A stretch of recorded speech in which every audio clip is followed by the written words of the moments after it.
د هر دور خپل پیرغون خپل قارون وي بیا د هرې صدۍ خپل خپل افلاطون وي ګور پرتوک اوږد کمیس ټوپک په غاړه ضروري نه ده چې دا سړی پښتون وي د هر دور خپل پیرغون خپل قارون وي بیا د هرې صدۍ خپل خپل افلاطون وي ګور پرتوک اوږد کمیس ټوپک په غاړه ضروري نه ده چې دا سړی پښتون وي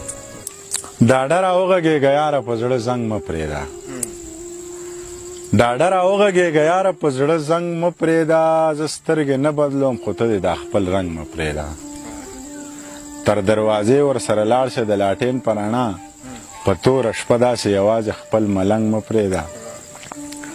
تر دروازې ورسره لاړ شه د لاټین په رڼا په نیمه شپه داسې په توره شپه داسې یوازې خپل ملنګ مه پرېږده مینه دې منمه جانانه خو ستومانه به شې په یو شاړ کټه ونډیري پسې پالنګ مه پرېږده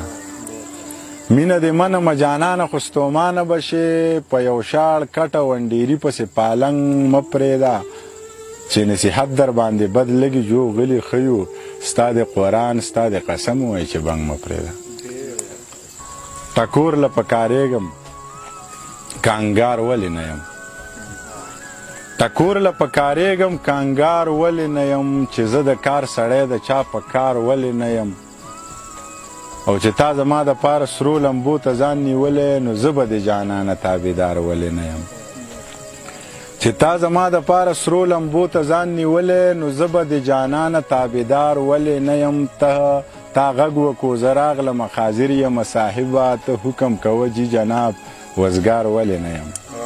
تا غږ وکړو زه راغلم حاضر یم صاحبه ته حکم کوه جي جناب وزګار ولې نه یم جینۍ کاپره ګنهګاره شوه قرآن یې وکړو او اظهار یې وکړو خو ټول کلي ته اعلان یې وکړو جینۍ کاپره ګنهګاره شوه قرآن یې وکړو اظهار یې وکړو خو ټول کلي ته اعلان یې وکړو تا چې د مینه بدل مینه راکړه ګوره که نه پروردګار باچا خوشحاله شو باران یې وکړو تا چې د مینې بدل مینه راکړه ګوره که نه پروردګار باچا خوشحاله شو باران یې وکړو شاید تر اوسه دا دنیا وې په تیاره کې پرته حبشي بلال دې جنتي شي چې اذان یې وکړو شاید تر اوسه دا دنیا وې په تیاره کې پرته حبشي بلال دې جنتي شي چې اذان یې وکړو